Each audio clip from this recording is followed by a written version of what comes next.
Hello, everybody. Welcome back. You are listening to the New Discourses podcast.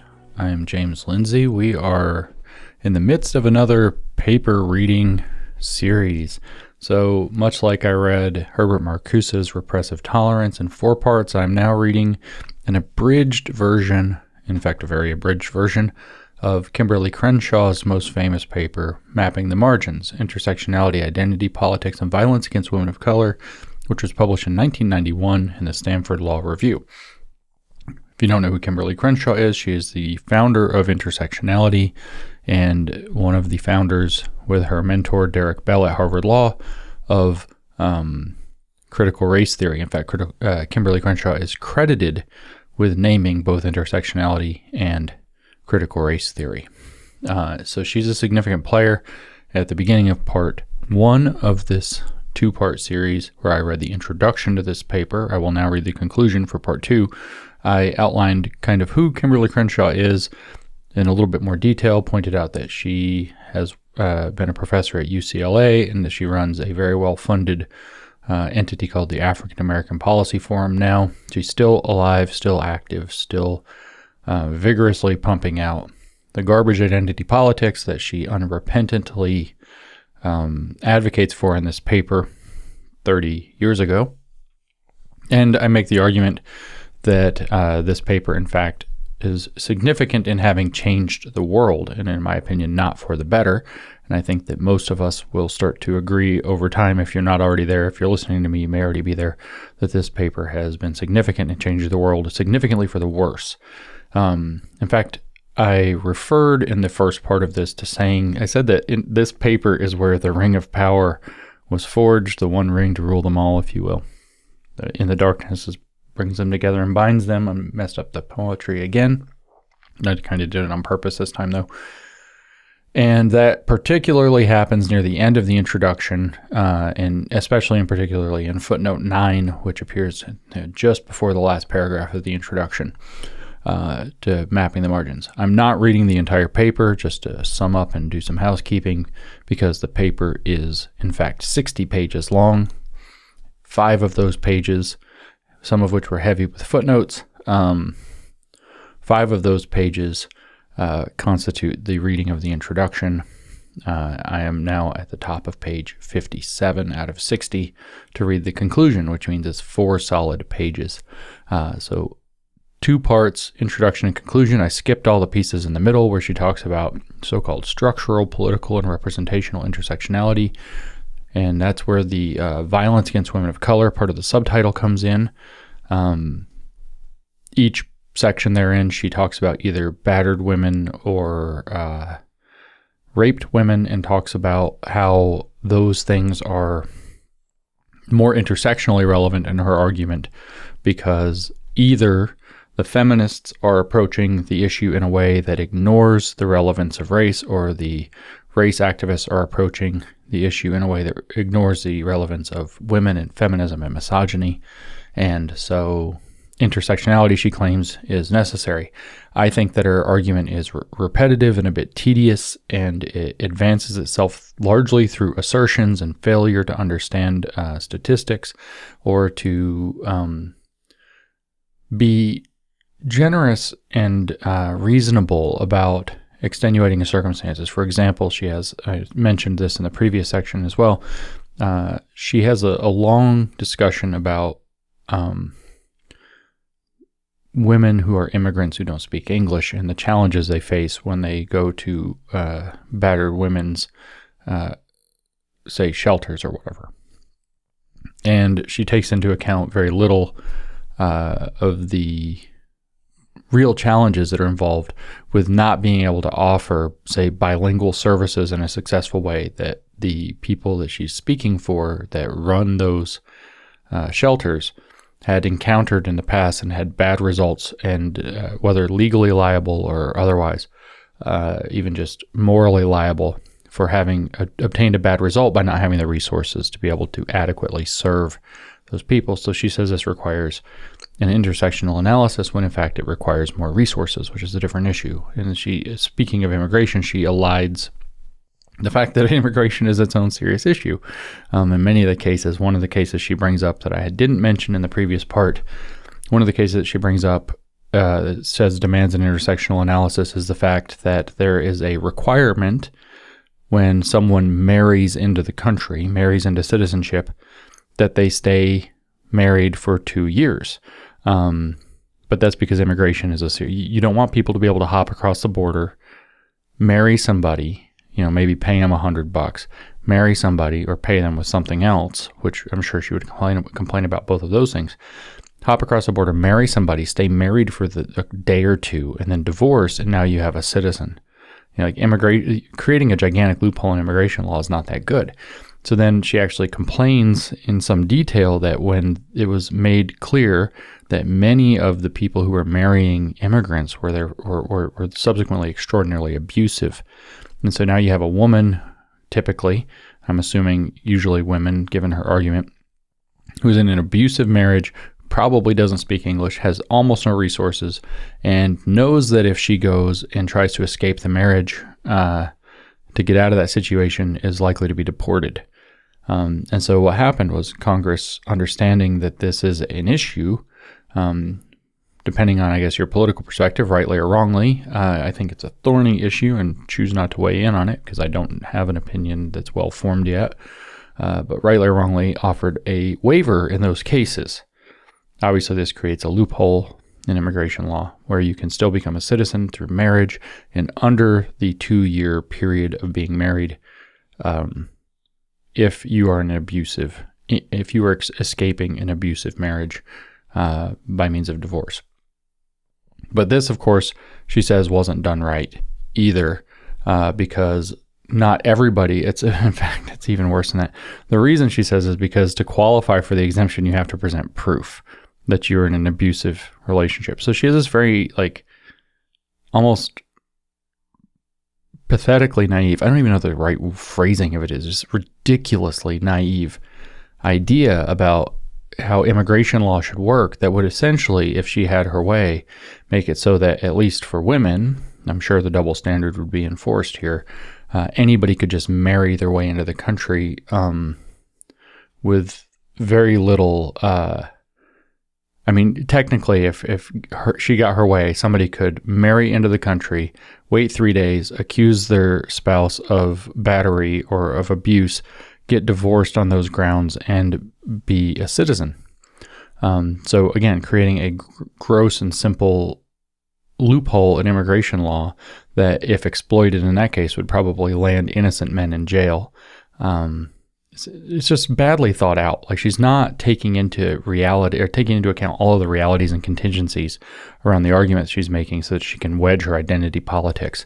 So just before reading the conclusion, let me just draw your attention back to that identity politics and then to the One Ring issue that I talk about near the end of the previous part of this mini-series. Identity politics is what she's unrepentantly advocating for. It's the second concept of 3 in the subtitle, Intersectionality, Identity Politics, and Violence Against Women of Color. And by identity politics, she means something very specific. I outlined the history a little bit of the Combahee River Collective where the term was coined. And this identity politics I made clear, and we will see much more clearly here in the conclusion. In the introduction, she makes clear that she means that we should be doing more identity politics by intentionally putting social significance into identity categories, so that one can do special interest politics on those categories, so that you can effect solidarity around those categories and advocate for identity groups as special interest groups. And that she's specifically borrowing from a very radical tradition. She explicitly says Black feminism is her position, which is very specifically in fact, socialist approach to fusing radical feminism and Black liberationism, which is to say racialized neo-Marxism or critical theory. Then at the end of the paper, in a footnote, or at the end of the introduction, I should say, in a footnote, she mentions that, and to quote it pretty close to exactly without looking back, whatever it is, 50 pages here, she says that intersectionality is a provisional concept linking contemporary politics to postmodern theory. So that's where I said that the woke movement really got its birth, That's the forging of the ring of power, because now you can't criticize it, because postmodernism doesn't allow criticism, because intellectual criticism is just an application of power now, even more than the critical theorists were ever able to establish. And so here is where you start to see the genuine, unfalsifiable juggernaut that became wokeness. And it also turned, as I pointed out in the previous part, all of the different kind of identity politics groups, radical feminists, black liberationists, the queer activists, etc., into an intersectional orientation where they now had to problematize themselves for being insufficiently sensitive to the other questions, as she phrases it in a footnote, quoting another critical race theorist, Mari Matsuda, where we see the belief that you have to assume that the other forms of oppression, racism, sexism, homophobia, transphobia, etc., must be present. And so you have to ask the other questions. Oh, this is an issue of gender. Well, where is the racism? Because it must be there. So this is the place that she's coming from. Again, she talks about contemporary politics, just to summarize that. And she contrasts, and this is what we'll see here in the conclusion, she contrasts very strongly the liberal approach. She says that identity politics is in tension with the traditional approaches to social justice. And in fact, she says that the liberal approach, which would remove social significance from identity categories, makes a mistake, and that it shouldn't be doing that because, in fact, it can be a source of empowerment to put social significance in a racial category. So in other words, what she's saying is, to kind of riff off of something else, when white people were racist, they didn't do it right. Correct racism hasn't been tried yet, if you will. Real racism hasn't been tried yet. So she doesn't say it that way, of course. What she says is that we're going to, as I have it, she says we're going to recreate racism. We're going to put social significance into racial categories in particular, as well as other identity categories. We're going to put social significance into them as a form of empowerment. My claim generally is that is never going to work out. Identity politics begets identity politics. Putting social significance into racial categories causes other people to do the same thing.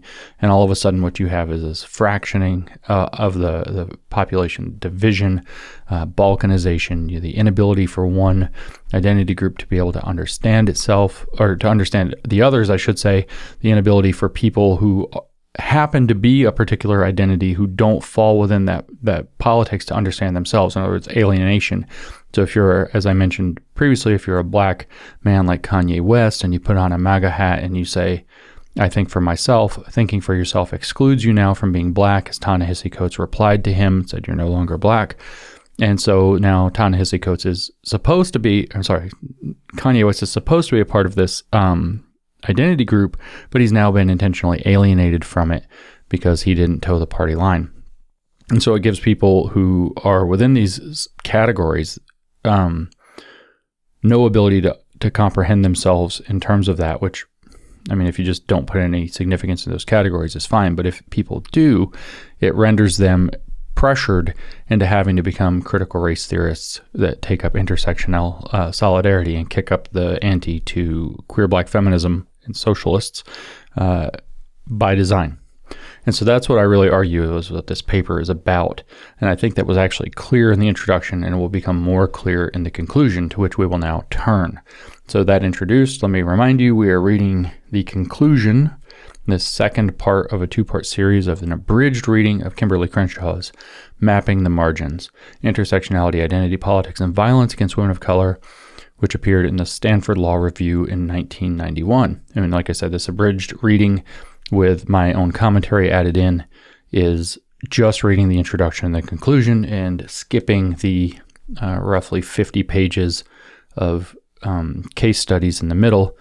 And I elaborated on why in part one, so you can go back and check that out. And I encourage you to read the paper for yourself. You'll see that I think that I've characterized them fairly enough. So conclusion. This article has presented intersectionality as a way of framing the various interactions of race and gender in the context of violence against women of color. I'll just pause real quick. This is the stuff that I skipped, right? In the context of violence against women of color. So I made the claim that most of this paper proceeds by, and most much woke literature proceeds by producing an assertion, usually that misunderstands statistics, that conflates categories like class into race, or that makes presumptions about what's going on, or that fails to understand the various contingencies of the circumstance, complications, limitations of the situation, that something's not perfect, it doesn't meet the normative vision of a liberated society, therefore you have to describe how it's problematic and then do social activism on its behalf. That's the definition of a critical theory. And then it attaches this assertion-based, fallacious reasoning to, not always, so they make good points here and there, let me be fair, but typically it's assertion-based, fallacious reasoning with good points sprinkled here and there throughout, to some kind of a victimhood narrative or something where if you challenge it, not only are you likely to be accused of being complicit in systems of racism and sexism, in this case, but you're also likely to be accused of denying the significance of these unfortunate circumstances. So it's kind of a moral leveraging. They give you an unfortunate victim story, and you're not allowed to deny the truth of what's being argued about that story because you'll be accused of denying the injustice in the story. And that's an important thing to understand, because that's one of the ways that they advance the football pretty much straight down the field over and over again, because they give you no options to challenge what they're doing. You'll be accused of something horrible if you do. And so she says, just to read that again since we just started, the article has presented intersectionality as a way of framing the various interactions of race and gender in the context of violence against women of color. So if you disagree, you're probably in favor. If they would argue you're in favor of violence against women of color, you don't care enough about it. The whole, you have to care as much as we do about this thing you're supposed to be in solidarity with so we can have equity payouts, is really their grift. Yet, she writes, intersectionality might be more broadly useful as a way of mediating the tension between assertions of multiple identity and the ongoing necessity of group politics. So I just said something about assertion, right? So here, that it just makes assertions. And so, okay, multiple identity. I said when I briefly touched on the paper where intersectionality originated in the previous part of this series, I said that she actually does, in Patricia Collins and Black Feminist Thought, which she cites here, I said that these thinkers do point at some legitimate issues. There are some points in discrimination law that Crenshaw raises, for example, that you could, in principle, at the time, have discriminated explicitly against black women while hiring plenty of black men and plenty of white women, and you wouldn't have been discriminating by race because there's plenty of black people. You wouldn't have been discriminating against sex because there are plenty of women, but you could technically still single out black women and not hire black women as a category in deliberate discrimination, and that the existing discrimination law had nothing to cover it. And Collins points out at least 6 unique stereotypes, she claims, that apply to black women that don't apply to women of other races. And some of the arguments I think are okay. She mentions the mammy, for example. She also mentions the Jezebel, which is very sexually provocative. I don't know how much that's true. I don't know how much that was true in 1990 when she published the book versus it maybe being less true now. I mean, I've seen your OnlyFans. Okay, I haven't. I don't pay for that, but you know what I mean.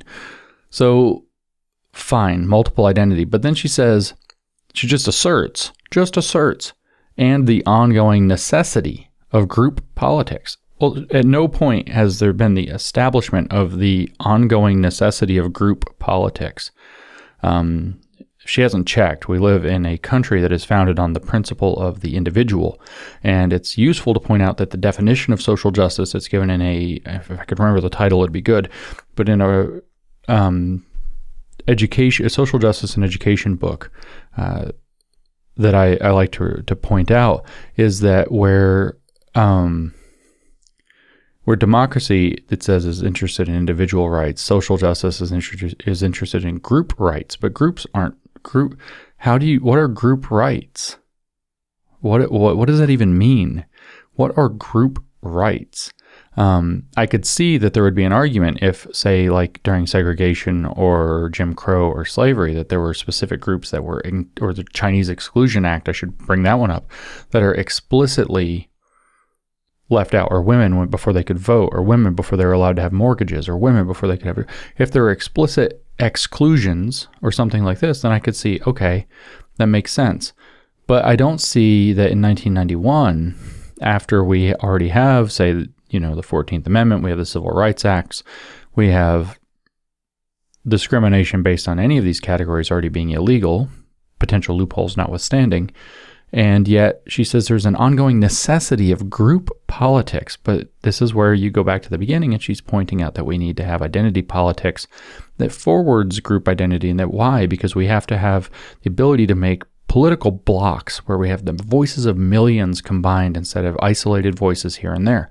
So she just asserts, though, that there's an ongoing necessity of group politics, ostensibly to achieve group rights, which is not the same then as, ending exclusion by group, which technically had already been done by 1964. At the latest, this being written again in 1991.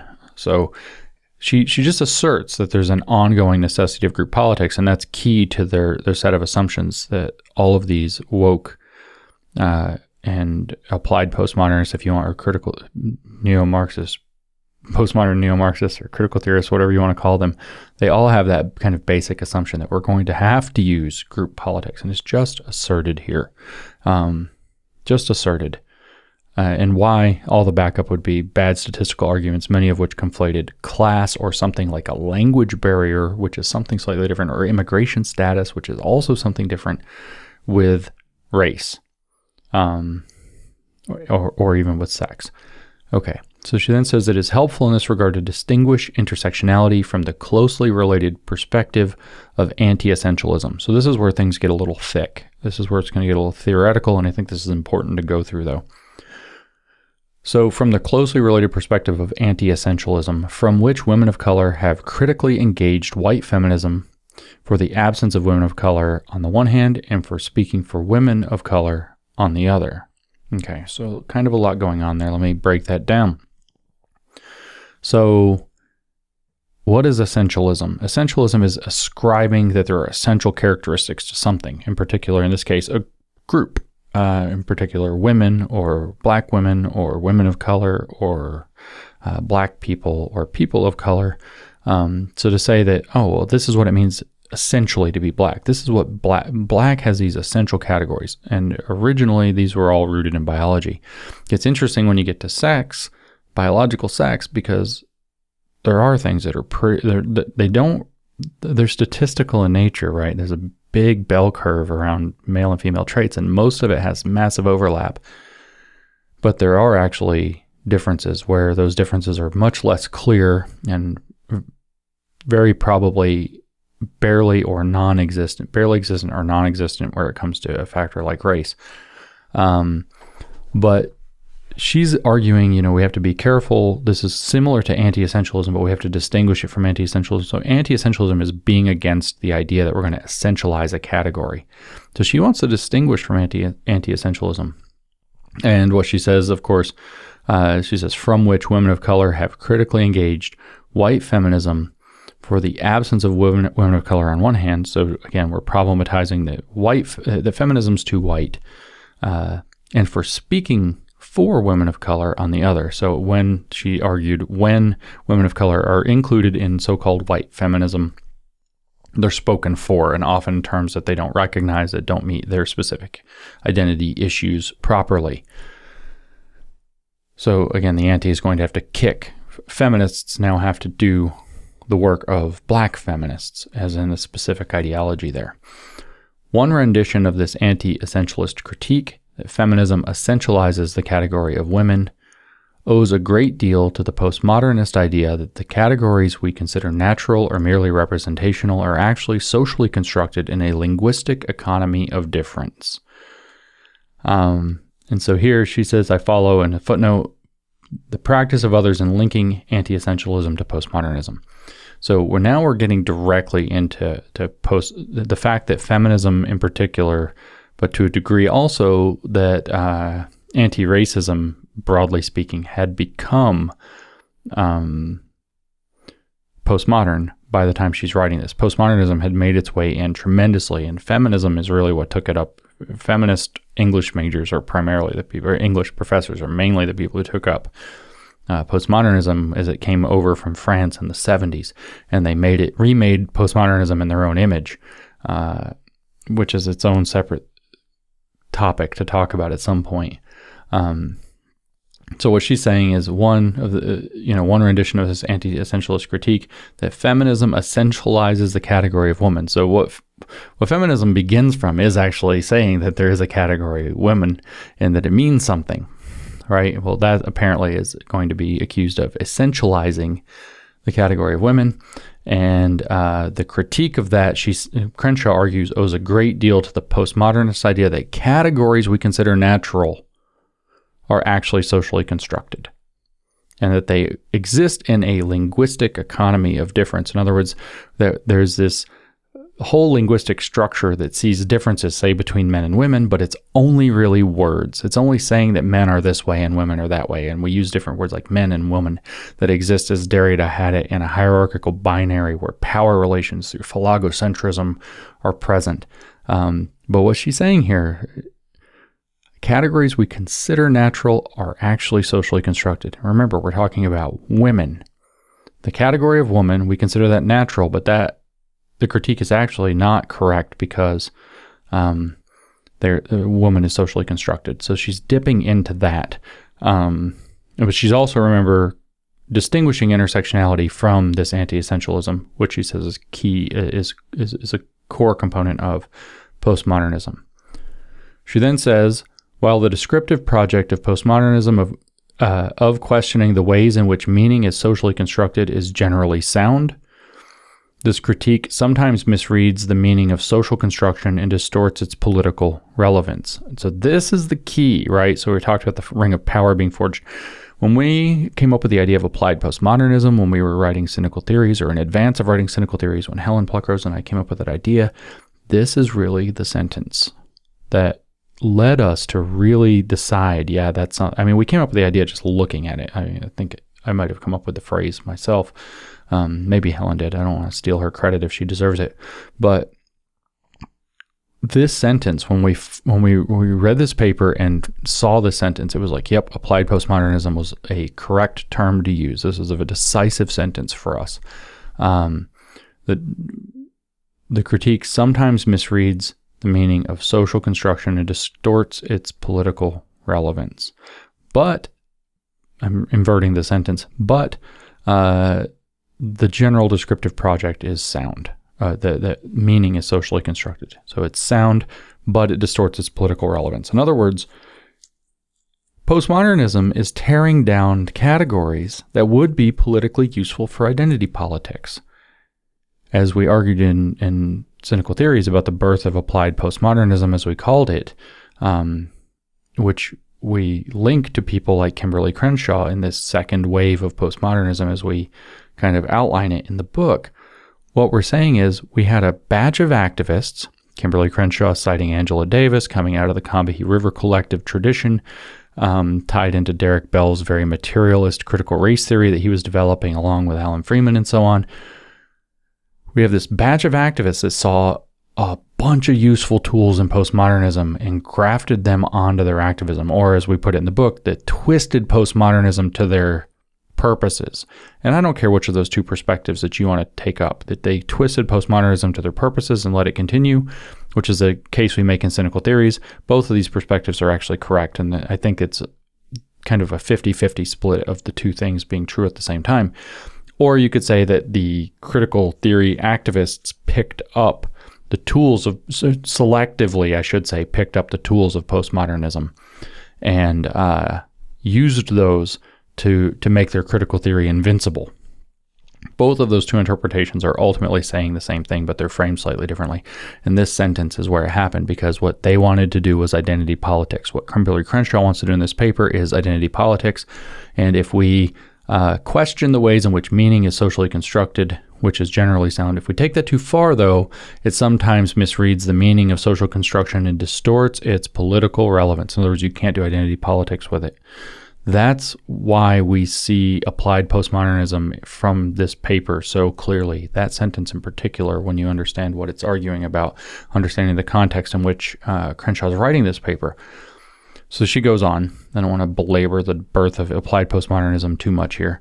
One version of anti-essentialism, embodying what might be called the vulgarized social construction thesis, is that since all categories are socially constructed, there's no such thing as, say, blacks or women. And thus it makes no sense to continue reproducing those categories by organizing around them. There's an important kind of footnote here. We'll come back to that in just a second, but she says it's a vulgarized social constructionist thesis that they went too far. The original postmodernists went too far with their social constructivism in saying that categories like blacks and women don't intrinsically mean anything. Why? Why does that matter? Because if they don't mean anything, how can you organize around them? How can you create a coalition around them? How can you do identity politics? That's her whole point. Just as an aside, before we get to that footnote, though, I keep bringing up Hegel. I'm just going to point out the Hegelian nature of what's going on here. The vulgarized social construction thesis. Well, what's Hegel about? You have a thesis, and then you hit it with its antithesis, and that allows you to get to a synthesis, some higher idea. So you take a thing and you break it down, you negate it with its antithesis. You take its thesis and you negate it with its antithesis, and then you have those broken pieces, and you can put them together to see a bigger, broader whole in the synthesis. That's the Hegelian dialectic. So she's saying that the postmodernists have presented a social construction thesis, and she's about to negate it. She's about to do a Hegelian-style dialectic that negates that statement to a broader synthesis that she calls intersectionality. I'm telling you, the Hegel in this stuff, you have to know what you're looking for by the time you get to theorists writing in 1991. They're not talking about Hegel the way that Marcuse did on every third page, or the way that Horkheimer and Adorno talked about, especially Horkheimer talked about him all the time. They're not talking, Horkheimer and Marcuse, two of the big critical theorists, talked about Hegel all the time. Gramsci talked about Hegel all the time. These guys Kimberly Crenshaw doesn't mention Hegel. It's not even clear that Kimberly Crenshaw knows Hegel. Maybe she does. She's a lawyer, though. It's not her job to study philosophers. It's unlikely she knows Hegel, but here she's using the Hegelian dialectic on postmodernism. Postmodernism presents a social construction thesis. I'm about to hit it with its antithesis so that we can create a synthesis called intersectionality. It's profound. I'm really serious when I say that this is ultimately a Hegelian religion. In the vein of the so-called young Hegelians, the legacies of Hegel are varied and complex and distorted. But anyway, Hegel's here. Hegel's presence is definitely felt in that regard. The dialectical process that is critical theory, that is alchemy at its heart, which of course I mentioned, that was cited, a book with alchemy and its title was cited. I mentioned that in the first part. Is brought up here to say that social constructivism goes too far because it gets rid of categories like blacks or women, which would not allow identity politics on them. So that's the reason for the antithesis. So no, those categories are important for something, and we'll be able to show you I'll be able to show you here in this part of the series why that happens and how that negation to synthesis to intersectionality then happens. But first, we'll dive into this telling footnote. I think it's telling, if I recall correctly. I do not mean, she writes, the footnote on the sentence, to imply that all theorists who have made anti-essentialist critiques have lapsed into vulgar constructionism. Indeed, anti-essentialists avoid making these troubling moves and would no doubt be receptive to much of the critique set forth herein. That's a fun statement, really. That's one of those things when we wrote How to Have Impossible Conversations. Near the end, we talk about alter casting, this idea in marketing where you cast somebody into a role and then they want to live up to that. They have a social pressure to live up to that, to see themselves as the thing that you see yourself as the guy on vacation. You see yourself as the person saving the day if you have, whatever product it is or in marketing. So alter casting, she's kind of alter casted here, right? She's like, oh, not everybody's a vulgar creationist. Some anti-essentialists avoid making this mistake. And they would be very receptive to what I've argued. So now, that's a psychological marketing technique right there. By the way, she says, I use the term vulgar constructionism to distinguish between those anti-essentialist critiques that leave room for identity politics and those that do not. So the ones that don't leave room for identity politics are vulgar. You wouldn't want to be vulgar, would you? Academic reading this academic paper, you wouldn't want to be vulgar, would you? No, you're not vulgar if and only if you leave room for identity politics. So we're about to push this dialectical process. And so let's carry on. She now accuses the Supreme Court. She says, even the Supreme Court has gotten into this act. In Metro Broadcasting Inc. versus FCC, the court conservatives and rhetoric that oozes vulgar constructionist smugness, lots of emotionally charged words there for an academic paper, proclaimed that any set-aside designed to increase the voices of minorities on the airwaves was itself based on a racist assumption that skin color is in some way connected to the likely content of one's broadcast. So here's an interesting place. This is standpoint epistemology.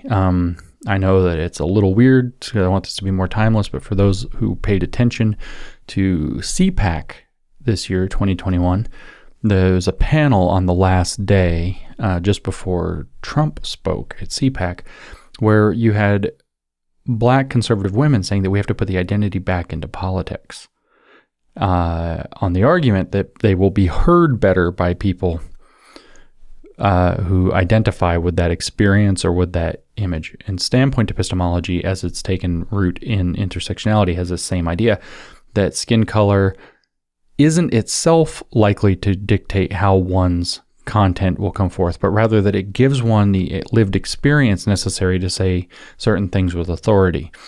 And so she's saying that the court conservative said that it is a racist assumption to say that your skin color has anything to do with what's going to come out of your mouth. And I would side with them in this.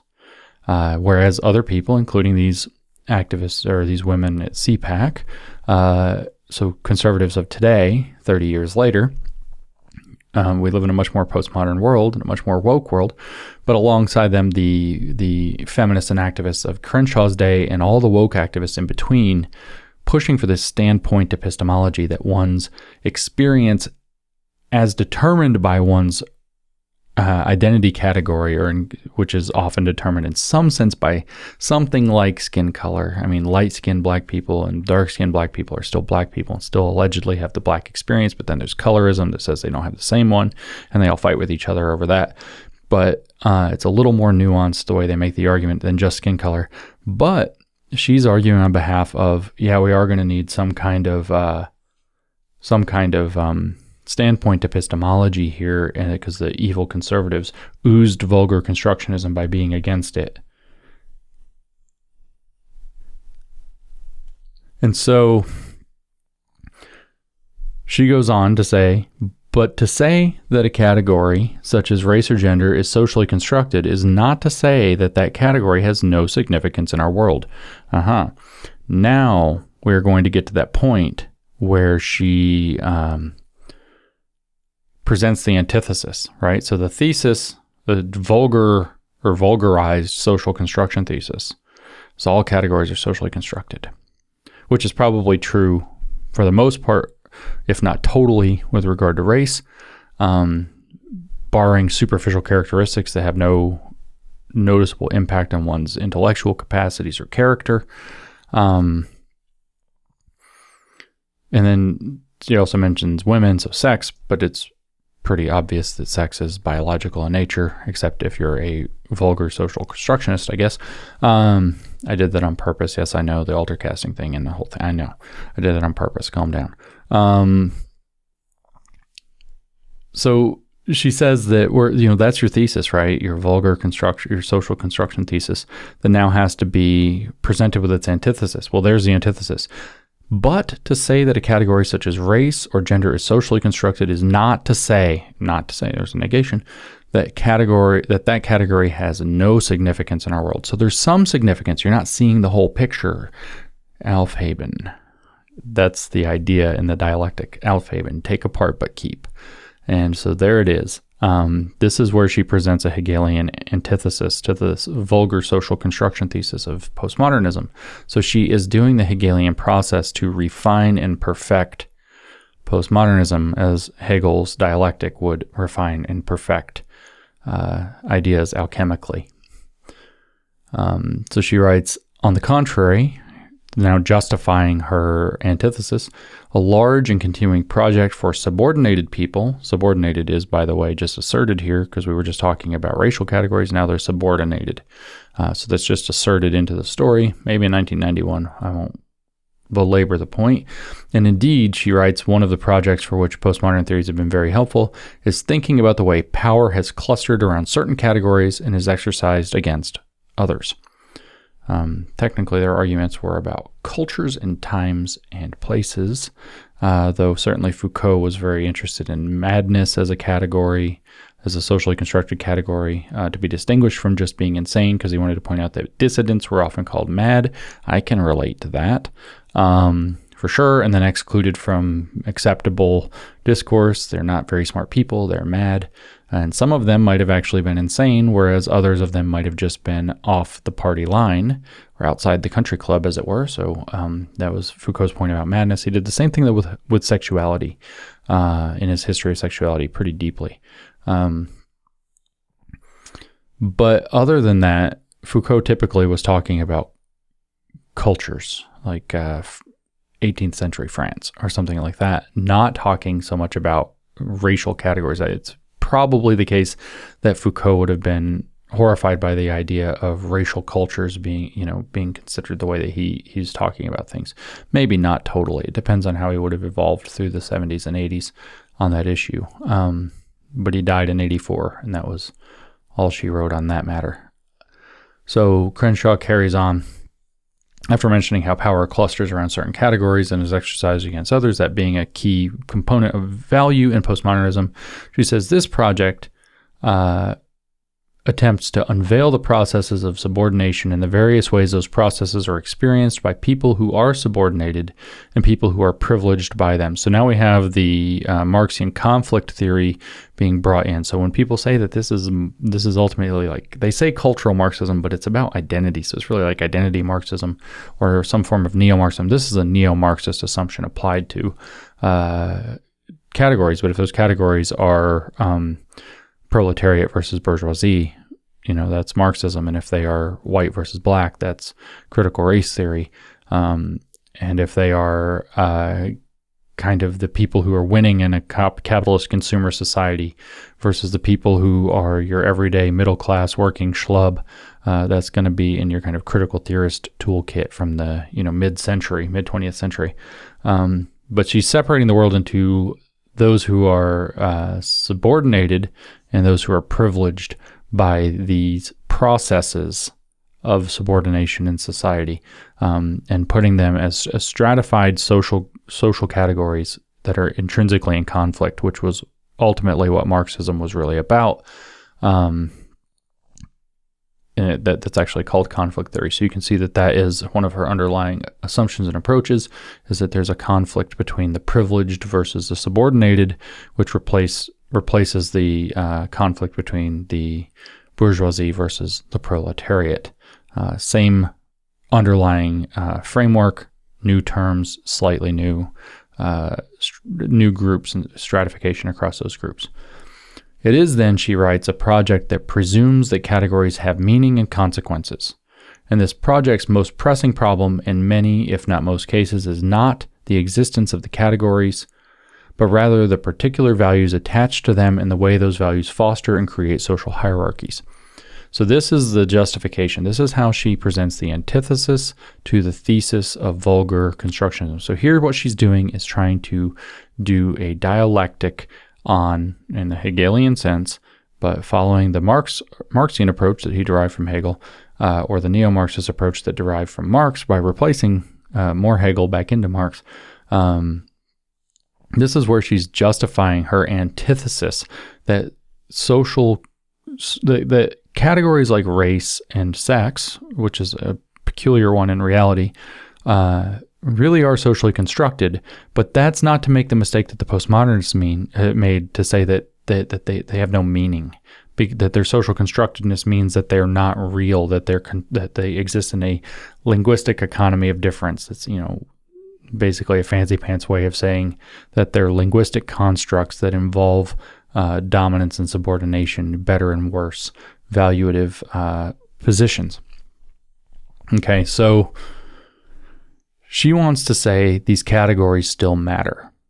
Why? Because there are impacts within our world, and what she's saying though. So let me just clarify: the postmodernists, kind of take into their logical conclusion, would have done away with something like racism by saying that the races are socially constructed categories, and that's just a linguistic construct, so we don't have to acknowledge the existence of the races. We can deconstruct the idea of race. Same with gender. Gender is socially constructed, so we can get rid of the idea of gender. This is basically what the feminists saw in postmodernism that made them glom onto it, is, we can completely deconstruct the ideas of race and sex, and then there's no racism and sexism anymore, or race and, I should say, gender. And then men can be men and women can be women, but there's no expectation on what a man should be. There's no expectation on what a woman should be. That was very typical of kind of maybe late second wave feminism, kind of thought. And so that would have been the kind of the postmodern approach that would have done that, but they would have also applied it to sex. Judith Butler took up post-structuralism specifically so that she could completely deconstruct the idea of gender, and then so she could then tag along and say, well, maybe sex should be deconstructed too, because that's really where gender is believed to come from. So maybe that's just a socially imposed category as well. So the postmodern view would be that if we could just see these things as socially imposed categories, we could stop seeing them as socially imposed categories, since they have no basis in reality, just our language and our social imposition. Thus, we could free people from the suffering caused by being stuck in those categories. You can't be racist if race doesn't mean anything. You can't be sexist if sex doesn't mean anything relevant. And the original people who took this up in that regard saw gender as a relevant variable, which should be completely deconstructed, but then extended into sex. Queer theory really kind of does the same thing with sexuality as well, in addition to sex and gender. So what she's saying is, it's not, but she's saying postmodernism has it right in the sense that it's not the existence of the categories that's the problem. It's the values that are attached to them, which she will say society has attached those values. And that then they're then used to create social hierarchies, which of course, according to these ultimately Marxist type thinkers, social hierarchies are all bad by nature. They can't possibly be good. They only lead to oppression. Because if something is above, then something must be below, and that means dominance and oppression. Conflict theory, bad. Okay, so you got to get rid of that and create perfect leveling of the playing field, total equity, as it would be put now. Maybe total equality in an earlier time, or ideal democracy where everybody's on a perfect level with one another, or as they put it in Maoist China, man, woman, boy, girl, we are all the same. So what she's saying then is that these values are attached, and because those values are attached, that's something people can't control. So we can't just get rid of the categories willy-nilly. And the postmodernists would have argued, yeah, we can, and that will fix the problem. And she says, ultimately, that's naive. And like I said, the reason is because the categories are not constructed from within, they are imposed from without. And I think that that's actually an inversion. I think that's historically true and largely an inversion of what was going on by the time she was writing this, and certainly more of an inversion 20 years after she wrote this, which would be 10 years ago now. So anyway, she says, this is not to deny the process of categorization is itself an exercise of power. So not to deny that means it's still an exercise of power to categorize things. She says, but the story is much more complicated and nuanced than that. First, the process of categorizing, or in identity terms, naming, is not unilateral. This is the key. Subordinated people can and do participate, sometimes even in subverting the naming process in empowering ways. but this isn't her speaking, this is me, but they only sometimes do, right? So subordinated people don't really get to do this. And this is going to be a really important paragraph. So there's not an equal participation. Her claim is that the categories are imposed from the powerful onto the subordinated. In other words, white people created the races so that white could be held up and black could be held down. That's anti-blackness, which apparently all brown and yellow people are also complicit in now. And I don't like to even say yellow people. It's kind of weird. The Asians and all other people that get lumped into the brown category are also apparently anti-black, along with white people are anti-black.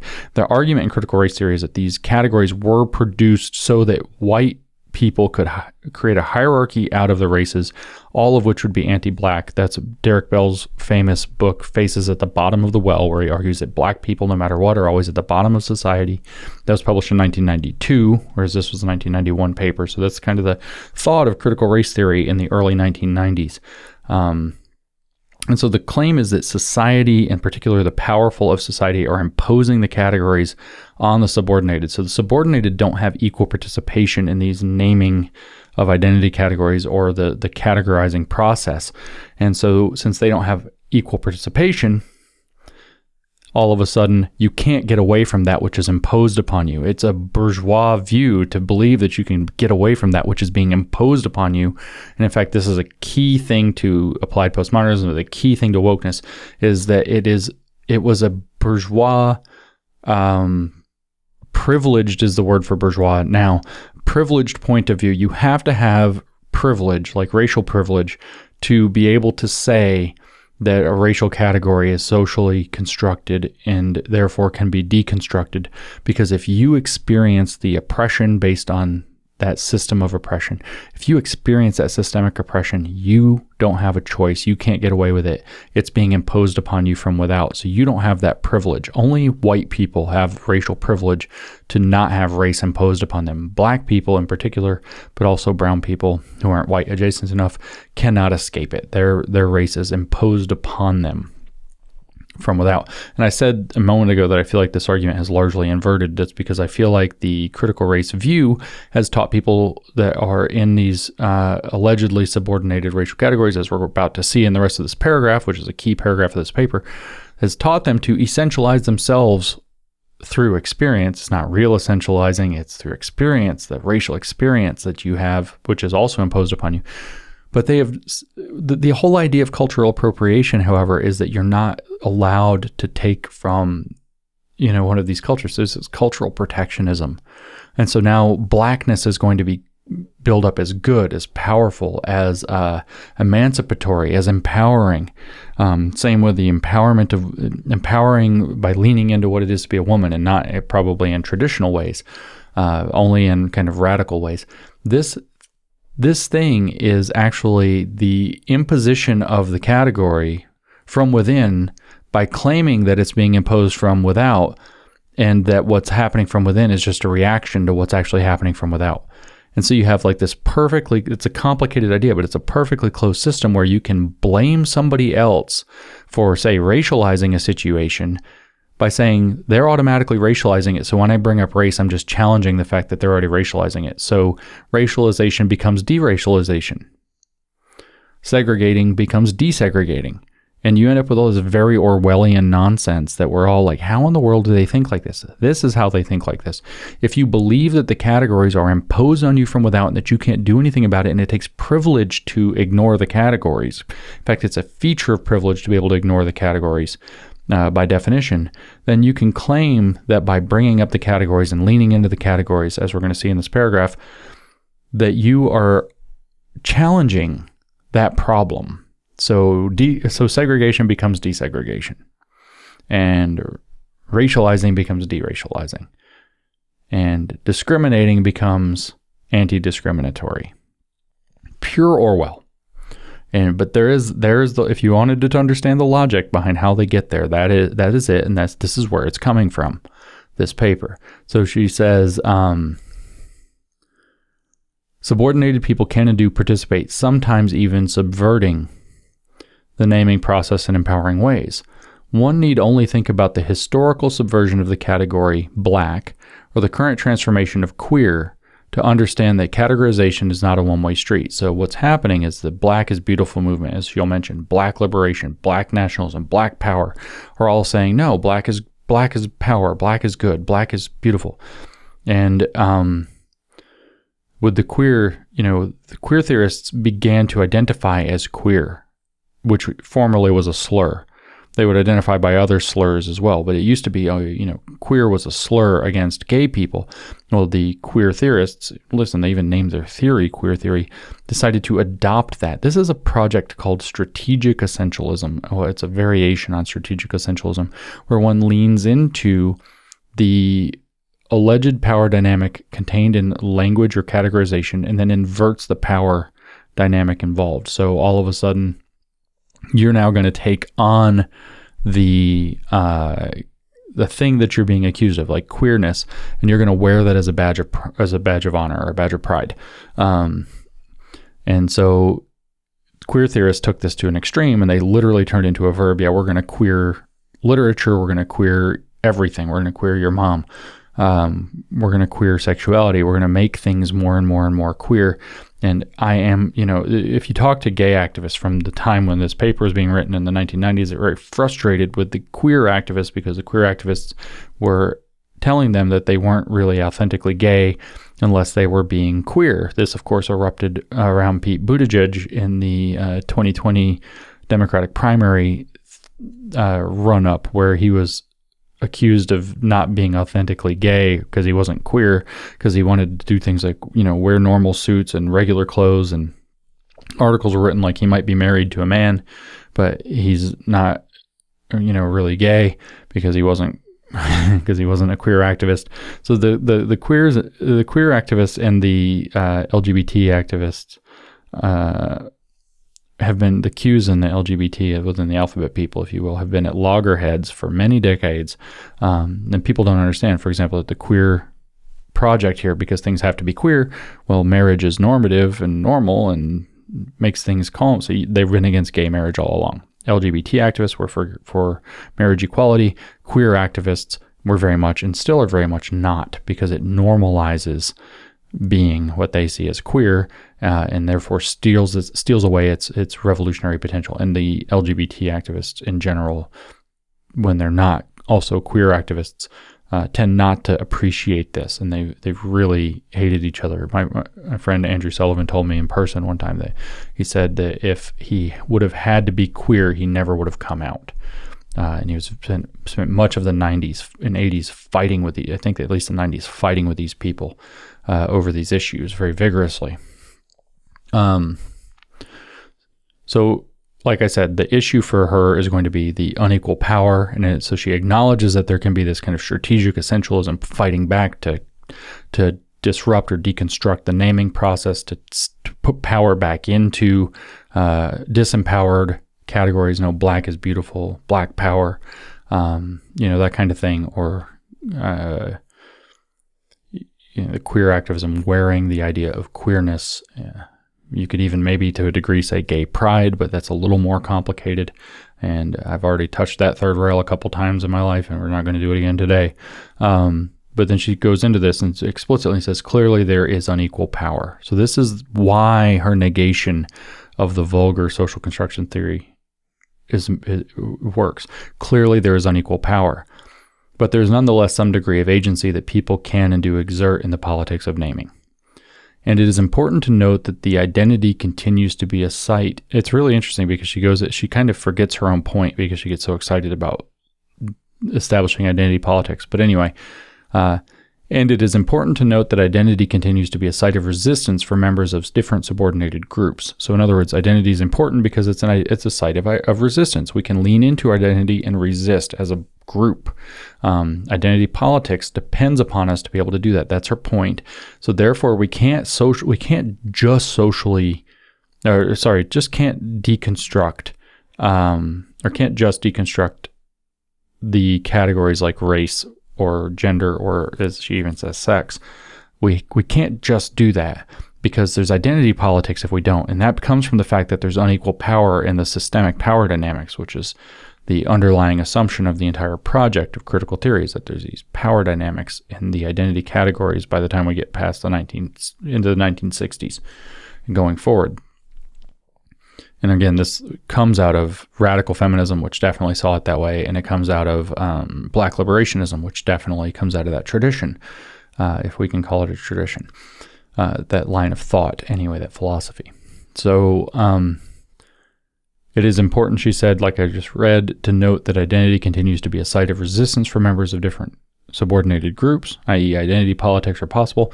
And she says, this is so important. We all can recognize the distinction between the claims I am black, that's with a capital B, and the claim I'm a person who happens to be black, also a capital B, just to be clear. I am black, she says, takes the socially imposed, what did I tell you? Socially imposed. It came from outside, so you have to deal with it. Takes the socially imposed identity and empowers it as an anchor of subjectivity. A little too much postmodernism there, but you understand yourself as a subject, as an entity in terms of it. So here's where she is racializing a thing and claiming it as deracializing a thing. She doesn't say that explicitly, right? We can all recognize the distinction between the claims I am black and the claims I am black and the claim I am a person who happens to be black. I am black takes the socially imposed power made me have to see myself as black.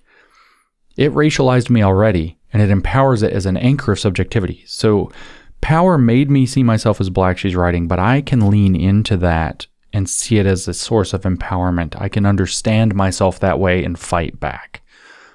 So I am deracializing by racializing, by saying I am black, by making my race more relevant, not less, versus I am black versus I am a person who happens to be black, by making myself making my race more racially salient, or more salient than not. She's now saying that I can understand myself politically and make my identity into a source of politics. It's an anchor of subjectivity.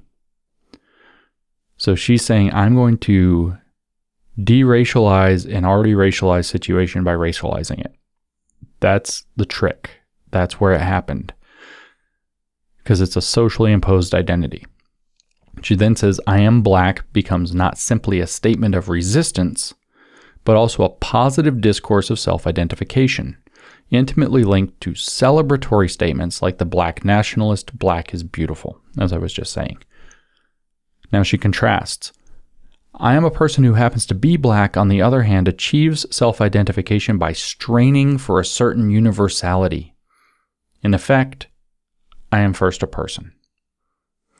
And for a concomitant dismissal of the imposed category black as contingent, circumstantial, and non-determinant. Okay, so the other side of this, she's rejecting the I am a man. I am not a racial category. So if we go back to Memphis, 1963, we look at the civil rights movement, we look at the placards the men carried. Go Google it, or don't use Google, whatever.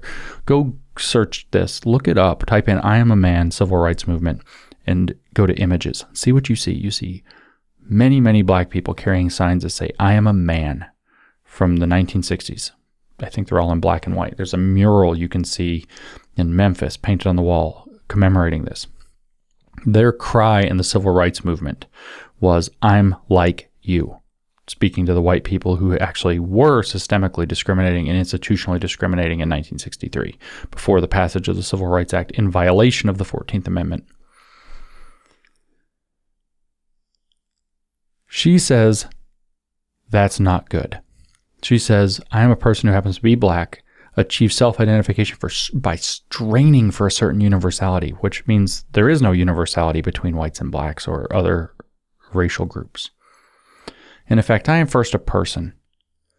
And what that carries with it is a concomitant dismissal of the fact that this is an imposed, as she said, category. And instead says, no, it's contingent. We can actually ignore that. It's circumstantial. It was more relevant in the past, before we overcame these issues to the degree that we have now. That it's non-determinant. That, remember, they're not talking. They're anti-essentialist. Remember, but she's doing the Hegelian thing to anti-essentialism to make. They're going to essentialize by being anti-essentialist, right? It's the same kind of thing. That's what this magical alchemical process of Hegel does, is it makes nonsense out of combining opposites. So now we're not going to be essentialist to I am black. We're going to say that black, because of the power dynamics in society, is determinant on what it means to have that skin color, which, of course, like I said, completely alienates all of the people who happen to be black, as it were, who don't agree. But that doesn't matter. They're supposed to have this essentialized experience, but they're not essentialized as people. They're essentialized in their experience. So we can be anti-essentialist and we can be race anti-essentialist and race essentialist at the same time. And we have this much more complex view called intersectionality that allows it. That's what's going on here. The thesis, antithesis, synthesis into this nonsense view that they believe that they're being anti-essentialist while essentializing through experience. And it's pure Hegel, by the way. It's pure Hegel. I'm telling you, it's a Hegelian religion. How do you know it's going to be a synthesis? Thesis, antithesis, synthesis. The two statements here now, right? So the thesis is the civil rights movement. The all men are created equal. I am a person who happens to be black is the correct way that strains, she says, for a certain universality. In effect, I am first a person. The antithesis is I am black. And what? Of course, the process of dialectic is finding a synthesis by colliding those opposites together. And she writes, there is truth in both characterizations. Synthesis. There is truth in both characterizations, of course, but they function quite differently depending on the political context. At this point in history, a strong case can be made that the most critical resistance strategy for disempowered groups is to occupy and defend a politics of social location rather than to vacate and destroy it. So she's like, colorblindness, bad. That would vacate and destroy a politics of social location. We should occupy that, she's arguing, instead, because it's the most critical. Does she mean most necessary or most critical theory?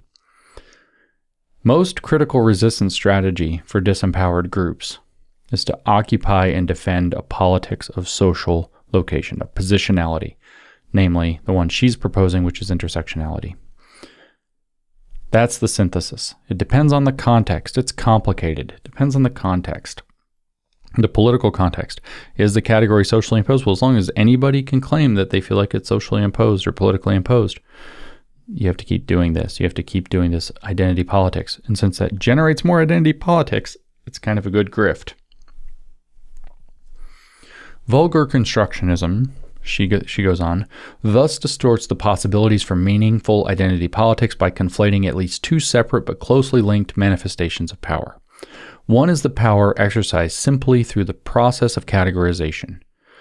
That's postmodernists are, so she's trying to nuance, if you will, but she's doing a Hegelian nuancing. She's doing a dialectical analysis here on the postmodern view of social construction of categories and thus of deconstruction. So what she's trying to do is she's trying to pull out as much deconstruction as going to be useful to her critical theory. So she's finding how much postmodernism can I take, which tools can I pull out of postmodernism and attach them to my critical theory, in essence, to base them on identity and therefore make them unfalsifiable, absolutely irrefutable. It's based in lived experience now. It's based in my truth. There is no the truth. That's what she's actually trying to figure out. How do I attach that to my critical theory so that I can continue to tear everything apart?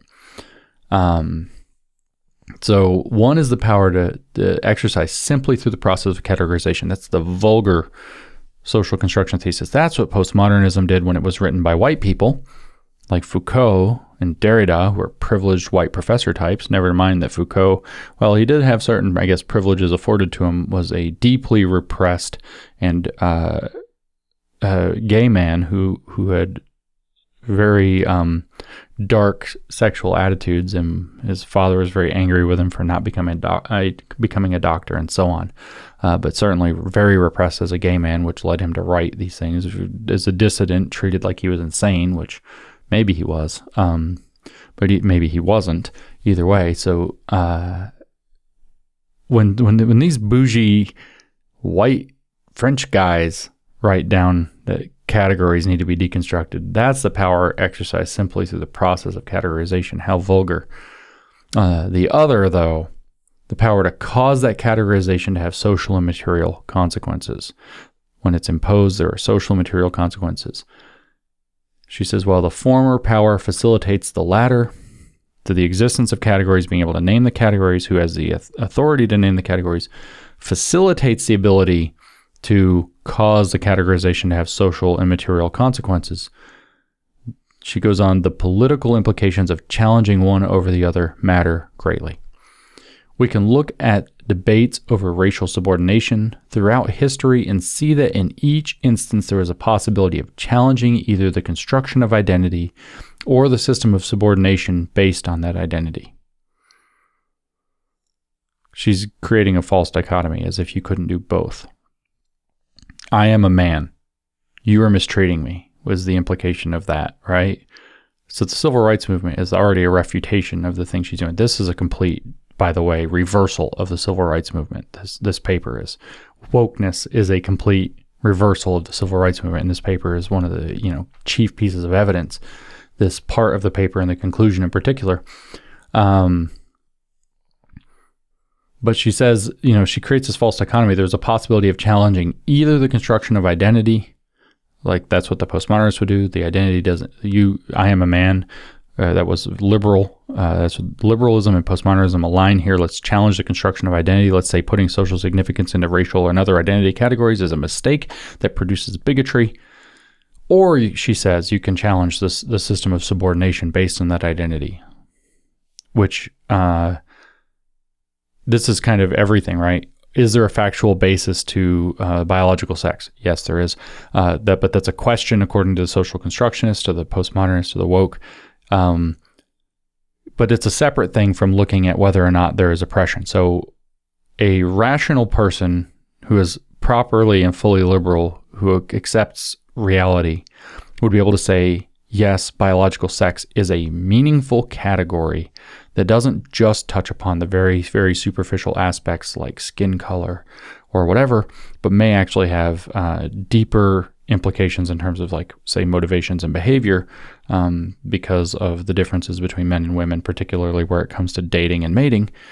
But we don't have to subordinate we don't have to subordinate the group. In other words, we don't have to, we can be non-discriminatory. So if a woman doesn't want to become a traditional mother and all of the things associated socially, as they say, with femininity, if she doesn't want to do any of that, if she wants to buck all of that and wants to live a completely different life that does whatever it is, and maybe like lift heavy weights and fight mixed martial arts and then study physics in her spare time and learn to code, I don't know, whatever the stereotypes that they like to buck are, a liberal would say those two things can be happening at once. We can challenge the system of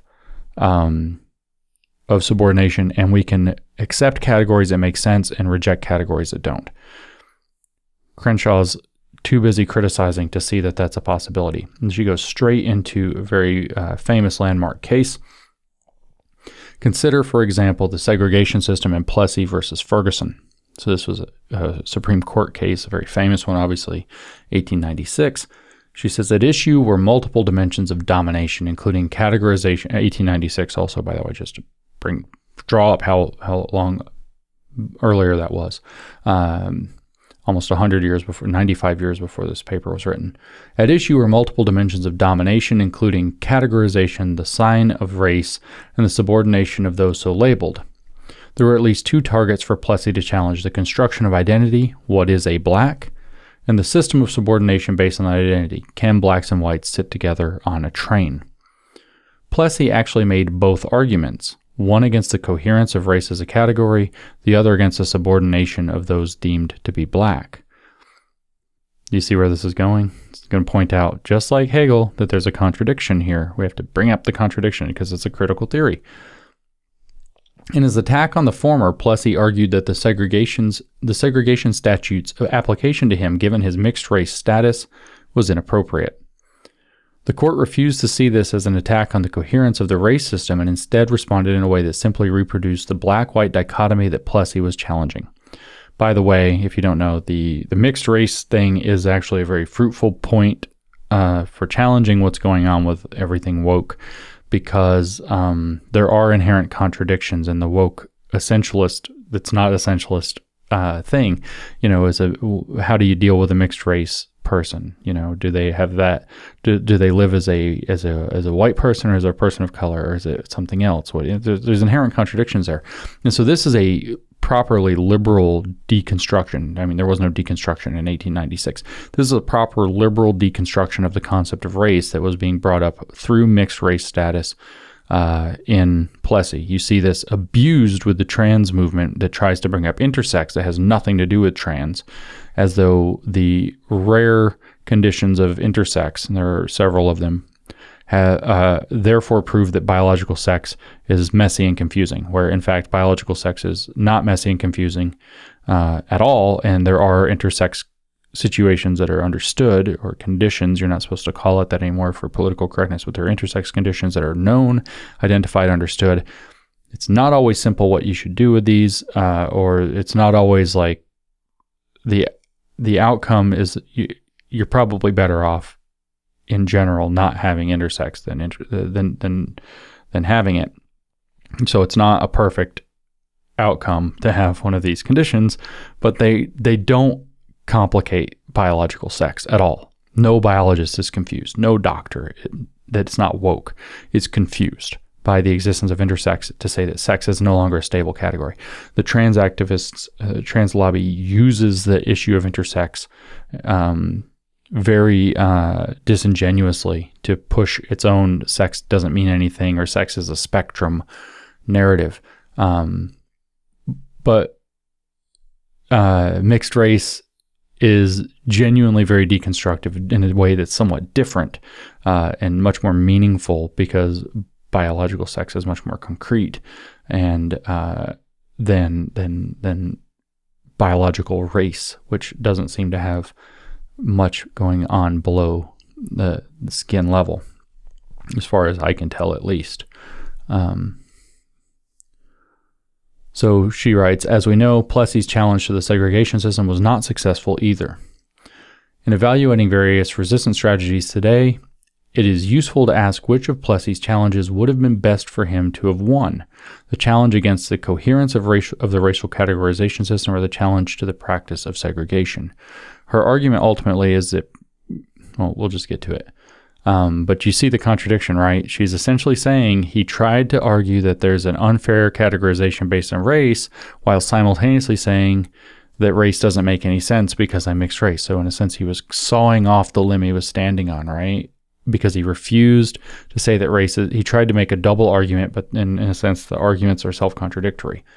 That's sort of the point she's making. Since she doesn't actually answer it right here immediately, we can go on. The same question, she writes, can be posed for Brown versus Board of Education. This was a 1954 decision. This is also a favorite hobby horse of her mentor, Derek Bell, who said that it only created a raft of new problems for African Americans in desegregated schools.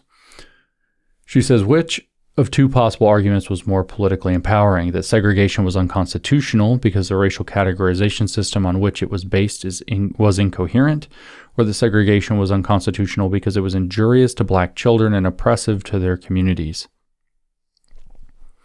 While it might strike some as a difficult question, for the most part, the dimension of racial domination that has been most vexing to African Americans has not been the social categorization as such, but the myriad ways in which those of us so defined have been systematically subordinated. So what she's saying is it's not really been a problem that we've been labeled black, but it is a problem that the category is subordinated. And this is all imposed, right? Remember, we will be labeled black. But she says the real issue is the subordination here. So she says, With regard to the problems confronting women of color, when identity politics fail us as they frequently do, it is not primarily because those politics take as natural certain categories that are socially constructed, but rather because the descriptive content of those categories and the narratives on which they are based have privileged some experiences and excluded others. So then she goes, she's leaned into these contradictions, and she wants to make the point that if we would have leaned into racial categories, we could have made these arguments better, because we would have said that it's immoral to discriminate based on these categories. But if you saw off the branch you're standing on by saying, well, the categories don't even make sense anyway, which for most reasonable, normal people actually doesn't saw off. I mean, you have to be a nitpicking lawyer for that to be a sawing off of the limb you're standing on. Most normal people interpret that as, here's this bad thing, and then there's not even a rational basis for the bad thing. So it's not even just bad, it's bad and stupid at the same time, which makes it worse, which is why they forward these arguments. But no, we're not going to see it that way. And she has to bring up, because we have to have more salacious feminist stuff going on here. She writes, along these lines, consider the Clarence Thomas-Anita Hill controversy.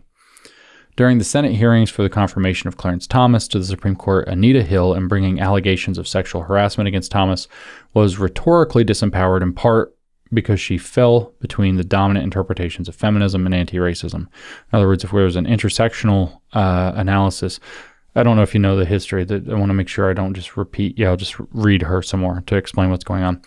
Caught between the competing narrative tropes of race advanced by feminists on the one hand and lynching advanced by Thomas and his anti-racist supporters on the other hand, the race and gender dimensions of her position could not be told. Okay. The dilemma could be described as the consequence of anti-racism's essentializing blackness and feminism's essentializing womanhood. But recognizing as much does not take us far enough, for the problem is not simply linguistic or philosophical in nature. We'll come back to this. So what was going on was that Anita Hill accused Clarence Thomas of sexual harassment, and Clarence Thomas's supporters and himself came back and said, believing that he said that these allegations were bogus, and that it was, the fact is that he was a very conservative judge, and you've seen recently, many cases of controversy around different judges and appointments of judges, Kavanaugh, etc. Well, or even Amy Coney Barrett. This is kind of a thing that happens around Supreme Court appointments.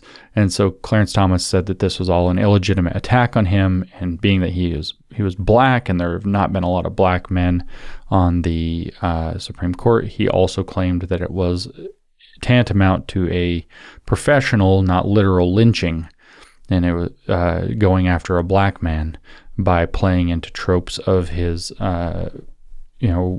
sexual aggressiveness or whatever as a black man. And so anti-racism, Crenshaw's argument throughout the whole paper is that anti-racism and feminism land at loggerheads. And then somebody in situations like this, because feminism wants the sexual assault charge to land, and anti-racism is like, don't knock down a black guy who's about to get in a big position. And so they end up in loggerheads in this situation.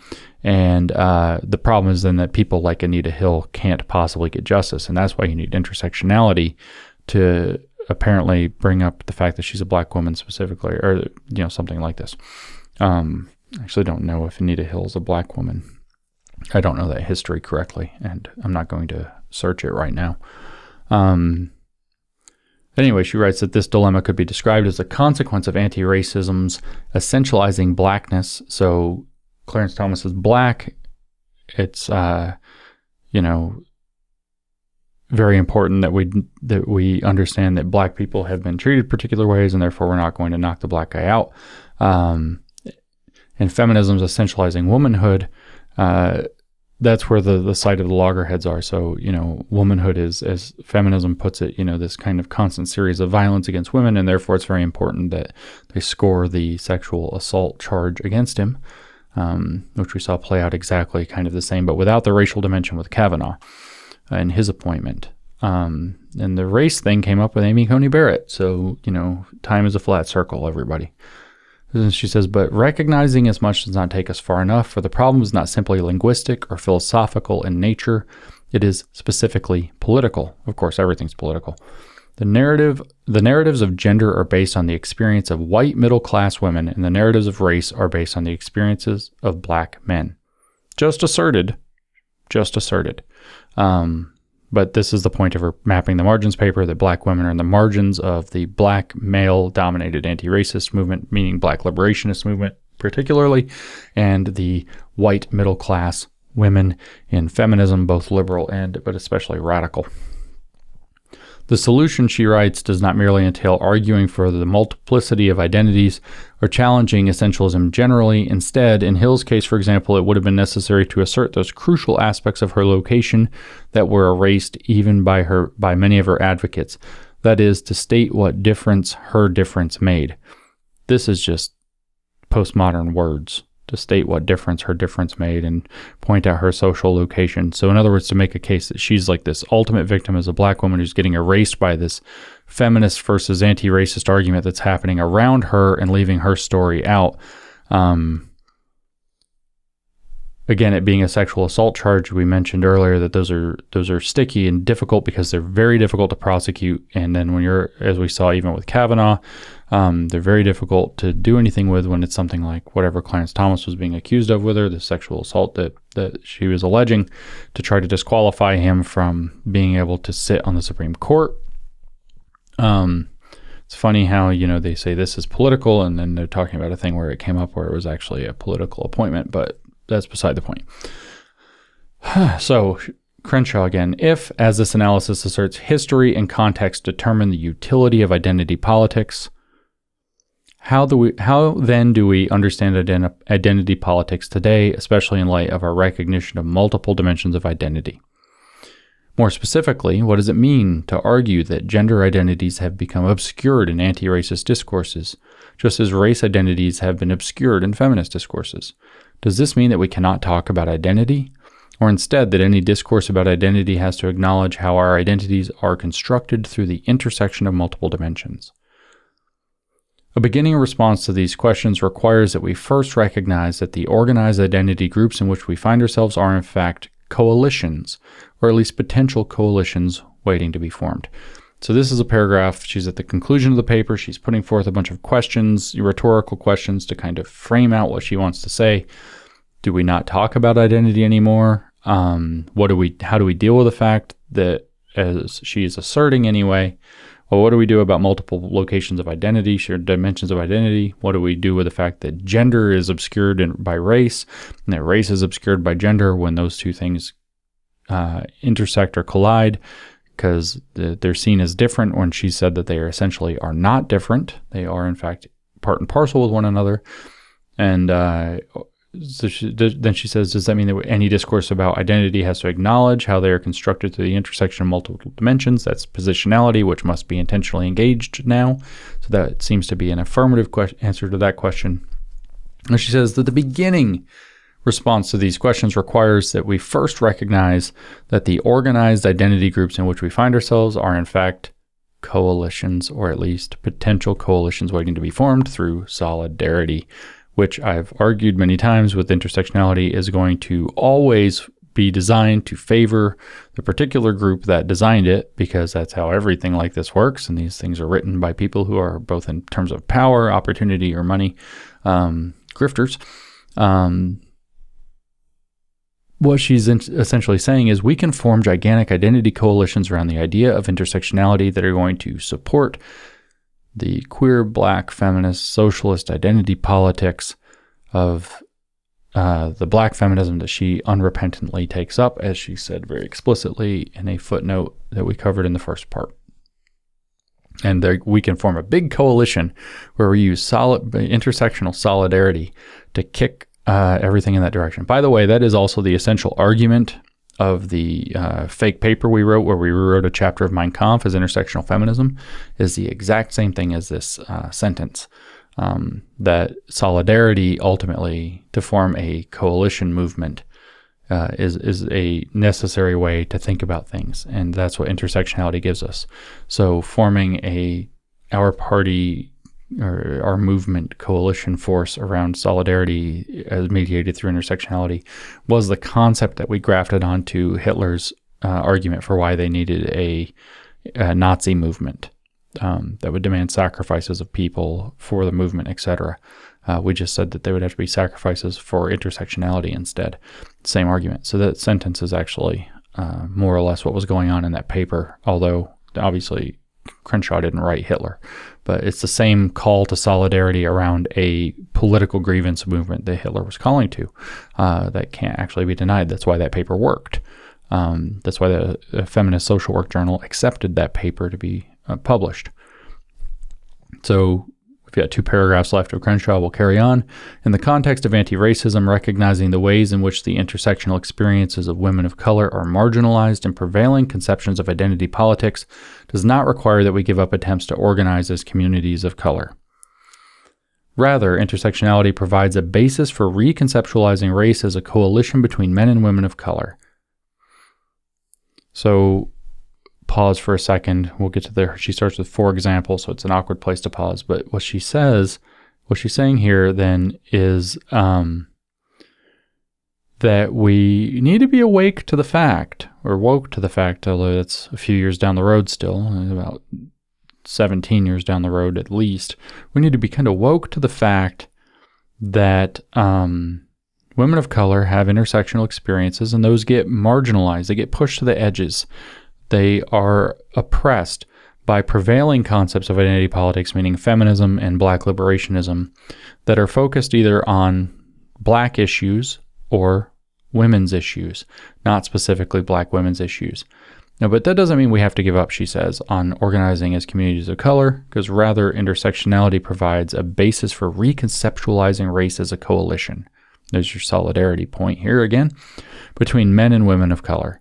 For example, she writes, in the area of rape, intersectionality provides a way of explaining why women of color have to abandon the general argument that the interests of the community require the suppression of any confrontation around intraracial rape. Okay, so we didn't go through the middle part of the paper because we didn't want to read all 60 pages into a microphone, or I didn't, and you probably didn't want to listen to a 7 or 8 part series on this paper. But that's one of the essential arguments is that she makes, is that rape of black women by black men in particular is suppressed, is not dealt with, especially within the black community, but also it's not dealt with by, say, police officers because they don't want to talk about the statistics, because the goal of the black liberation or the anti-racist identity politics says, don't make black men look bad. Don't encourage the stereotype of black men being violent, or don't encourage the stereotype of black men being rapists. Those are stereotypes that are harming the black community in general. Don't encourage them, so don't report black on black rape. That's what her argument is. And she says that this upholds a form of patriarchy. And honestly, she has some point to that. I think that just being honest would be a great way to go about dealing with these problems and trying to minimize the placement of social significance into categories and to deal with the problems honestly. But she instead says intersectionality, this is her again, intersectionality may provide the means for dealing with other marginalizations as well. For example, race can also be a coalition of straight and gay people of color, and thus serve as a basis for critique of churches and other cultural institutions that reproduce heterosexism. It's interesting that she mentions churches and cultural institutions specifically there, given the Gramscian idea that the culture itself has to be taken apart, which gets reproduced in the critical theorists, for example, Marcuse, who is very interested in the Aufheben der Kultur in German, which is to say the dialectical or Hegelian style negation of culture. Aufheben is negation in that translation, or abolishment of culture. It's to tear it apart. And then when you read Gramsci, he talks about the cultural institutions being that which upholds cultural hegemony. So those have to be slowly disrupted and dismantled, but they also have to be infiltrated and filled with a counter hegemony from within, and that the main cultural institutions he names are, in fact, religion, the family, media, education, and law. So the fact that the churches and other cultural institutions that reproduce heterosexism are mentioned here explicitly ties her into that tradition. So we have to use, she's arguing that she says intersectionality can, or race through intersectionality can be the site of a coalition of straight and gay people of color. So we're going to talk about the intersectional aspect that, oh, you're a person of color, I'm a person of color, you're straight, I'm gay. Now we can form a coalition around the idea that we're both people of color, and then somehow we can use that race critique in the churches to attack a heterosexism or a heteronormativity thing. We see this actually playing out as the Southern Baptist Convention, the Presbyterian Church of America, many of the Catholic organizations are all taking on critical race theory and specifically intersectionality. We see exactly that thing happening. It's particularly poignant in the Southern Baptist Convention, which is, I guess, rather famous for reproducing heterosexism or homophobia, if you will. Because they believe quite fundamentally that the Bible indicates that homosexuality is abomination against God and therefore sin, et cetera, et cetera. But this argument is that through intersectionality, we can now turn race and then to the accusation of racism by using straight and gay people of color in a coalition around race to thus advance an argument that weakens the standing of the churches and these other cultural institutions so that you can break down heterosexism. So all of a sudden it's like, wow, if you're trying to beat on an institution like the Southern Baptist Convention that believes it has a commandment from God that homosexuality is a sin, and so it can't compromise on that because they believe it's a commandment from God. They have no room to compromise on that, and you want to dismantle their if it's homophobia or their heterosexism or whatever it is, if you want to dismantle that and you can't get there because they believe it's a command from God, oh, well, we can form a way to do this using intersectionality by coming in through race. In other words, we can create the kind of backdoor that the Marxists were describing in the 1930s, 40s, and 50s to get inside the issue through intersectionality. So what they would do is talk about race first to get in the door. Oh, well, there's a racism problem. You don't deny there's a racism problem. Then once you get inside, wham, now you're going to expand it and say, well, look at how all these forms of oppression, now that you've already got people problematizing themselves, look at all these forms of oppression intersect, and now you're also problematizing against this. Now, I'm not a big fan of homophobia, and I don't agree with the Southern Baptist interpretation on that, for example, but that's for them to have as a matter of their faith. And I do believe that while you're welcome to make whatever arguments you want, that there's something disgusting about getting and infiltrating and subverting a group, and there's something much worse about the state then deciding, which I know that's not in this argument, but just to make the point, the state coming in and deciding that it is going to dictate the contents of somebody's conscience. In fact, I don't think it's anybody's business what's inside somebody's conscience. People ask me a lot, just as an aside, since it comes up a lot, I've thought about doing a podcast about it myself on this specific topic. How is it possible that I can work with Southern Baptists, whom I have so many disagreements with, on, I guess, what are fundamental issues? And the answer is actually pretty simple, that I believe that it's a matter of their own conscience and their own volitional will to join a church community, and that they have the right to believe and to group as they want and will as a result. And if gay people don't like it, they don't have to go to that church. There are other churches. If they had total cultural hegemony, that would be something to be worried about. But we've discussed in previous episodes of this podcast, the idea of Popper's paradox of tolerance. And if secularism is firmly in place, then the idea is really that no faith in particular is going to gain cultural hegemony and be able to control the others. And so I don't see that there's a problem. I don't have a problem with gay-friendly churches, and if people in the Southern Baptist Convention do, that's their faith, that's their business, and you, me, nobody else has to join that, and you can look at it with all the disdain you want. But it's a different thing to mandate that they have to change that, which is certainly a violation of the First Amendment.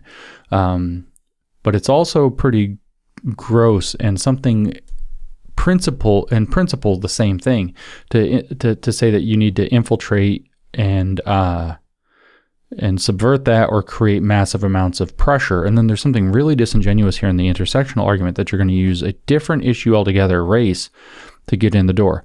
And I will tell you, this is exactly something that is happening in the Southern Baptist Convention right now. I don't agree with that particular belief, and I think it's those people's belief or those people's rights to hold that belief. And if they want to form a church, then the church preaches that belief. It is the right of that church to hold and preach that belief, even though I would view the belief as intolerant and unnecessarily so. It is their belief. It's not my business to dictate what they can and can't believe, what they can and can't preach, what they can and cannot join volitionally around. But if somebody wants to leave that church, say they find that view unpleasant or offensive, they should be able to leave it as well. But it's something just awful about the idea that we're going to use a completely different issue to come in, infiltrate, change the culture from within, and then use that to change your belief about something else, because that's the thing you really want to change. It's very deceptive. And that's what intersectionality is doing. And this sentence is literally happening in the Southern Baptist Convention right now. There are Southern Baptist leaders in their theological seminaries and even in the convention leadership itself that are using this exact technique. And many of my friends in the Southern Baptist Convention do not realize that this is where it comes from and this is how it works. So I hope they hear this and can gain that understanding. That closes the second to last paragraph. We can finally read the last paragraph of this paper, wrap up this shorter two-part series. I think that each episode runs a little long, but anyway. With identity thus reconceptualized, remember she said she didn't want it to be a totalizing theory of identity, intersectionality. That was something she said in the introduction in part 1 here. But with identity thus reconceptualized, it may be easier to understand the need for and to summon the courage to challenge groups that are, after all, in one sense, home to us. Excuse me. That are in one sense home to us, in the name of the parts of us that are not made at home. That's some cute language. This takes a great deal of energy and arouses intense anxiety. The most one could expect is that we will dare to speak against internal exclusions and marginalization. So she's very interested in intra-group issues. Feminism isn't inclusive enough. Anti-racism isn't inclusive enough. So we have to look at we have to speak against internal exclusions and marginalizations. In other words, we're going to problematize the problematizers, which, like I said in the previous episode, causes us to catch on fire and become hegemonic very rapidly. Intersectionality was the tool they needed to create hegemony because it allowed them to form this coalition she was talking about a couple paragraphs back. And it took off like wildfire because people who think that way, once they begin to think that way, start to see problematics all over the place, because that's what adopting a critical consciousness is about, which is why the thing with the church that I was just talking about is super, super effective, that you can use an issue that people would be sensitive about, race, to wedge on it, to wedge your way in to start to get them to open their eyes about an issue that they are not going to compromise on as easily, like sexuality. Where was I? This takes a great deal of energy and arouses intense anxiety. The most one could expect is that we will dare to speak against the internal exclusions and marginalizations that we might call attention to how the identity of the group has been centered on the intersectional identities of a few. So what she's saying is, we're trying to do identity politics. We have to identify a group. And what we've got to be more cognizant of is that it excludes certain people within that group, and it only focuses on the people with the most power within the group. So you have to basically start doing the same terrible process that the whole critical theory approach does. Now we're going to use postmodern tools to make it invincible. You have to do that within the critical groups and strongly concentrate their critical mentality, their critical consciousness to an extremely high degree. She goes on, recognizing that identity politics takes place at the site where categories intersect, thus seems more fruitful than challenging the possibility of talking about categories at all. So she's arguing now that intersectionality, leaning into identities and especially intersectional identities, is more likely to bear successful fruit than minimizing the relevance of categories. So in other words, liberalism, bad. Postmodernism, bad. That's something that those two traditions actually have in common, is reducing the social significance of categories. Liberalism would say take it down to its absolute evidence-based minimum, and we'll go from there and try to avoid discriminating because we're going to treat each person as an individual regardless of what category they land in. Postmodernism, on the other hand, is going to say none of the categories mean anything at all anyway, so let's throw them all out, and then there won't be any racism or sexism. So you see the two different traditions share something in common but differently. And she's saying, nope, both of those are bad. Both of those are not good enough. We need to lean into identity categories in fact, and do so intersectionally, which is to constantly engage social location, or positionality as it's now called. It will be more fruitful. We're more fruitful for what? For these special interest identity politics that she's trying to push, where you can create the coalition of millions of voices in solidarity speaking up on behalf of these most marginalized groups. So in other words, this is the creation of that inverted hierarchy of intersectionality. And then she says, to wrap up, she says, through an awareness of intersectionality, we can better acknowledge and ground the differences among us and negotiate the means by which these differences will find expression in constructing group politics. So just kind of wrapping up, this one's gone really long. I didn't realize that we're almost at 2 hours on this episode. I really got into some of that. Just wrapping up, what she's argued then in this last part of the essay is that intersectionality is going to allow people to construct more effective identity politics, which is what her goal was all along, the title being, intersectionality, identity politics, and violence against women of color. And just a final summary of this, because this has gone extremely long and I got to actually figure out what to do about it, because I don't know if I really want to release a 2-hour podcast. Maybe I'll just let it fly. Wrapping up anyway, is that this paper is the birthplace of wokeness. This paper is the birthplace of applied postmodernism, as we called it in Cynical Theories. This paper is the forging of the ring of power in intersectional solidarity that will bring all of the other identity political groups to heel, problematizing within themselves and bringing them under the dominion of the socialist queer black feminism at the heart of the project. All the rings have been brought together in the darkness of super identity politics and bound together in the margins, the more extreme margins, the more powerful. And that is the introduction and conclusion of Kimberly Crenshaw's Mapping the Margins, I hope very thoroughly explained. You can read this central part of the paper if you want. I've covered now 9 pages of the paper. You can read the other 50 on your own if you want to. I will not read them to a microphone.